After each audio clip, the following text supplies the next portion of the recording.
Hello everyone and welcome back to our new video. So selling digital downloads on Etsy. It can basically be hard, but it's totally doable. You need to manage them correctly to avoid any issues. So in today's small tutorial, we're gonna go through how to actually manage digital listings on Etsy in 2026. Fast and easy as usual. Let's get started. So first and first, we're gonna go and access the shop manager on Etsy by going to Etsy.com. Then we're gonna open this website. All the way to log in using our email address and password, go and tap on this shop manager. Now tap on listings, then select your digital product listing. Make sure to type or the type is set to fully digital. You can update title, description, or even files if needed.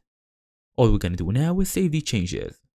As for an important note, digital listings are automatically delivered after the payment, so no shipping required, no delay.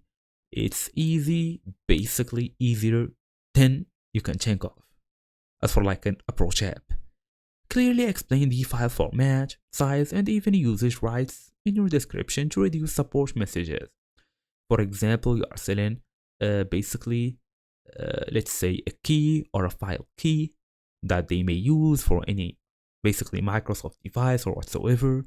Make sure you enter every detail in the description, including the file format, usage rights, all of this. If you don't know how, just go and Google it. You can basically just copy it and paste it in your own page. And that's it. Thank you all for watching. I will see you all in the next video.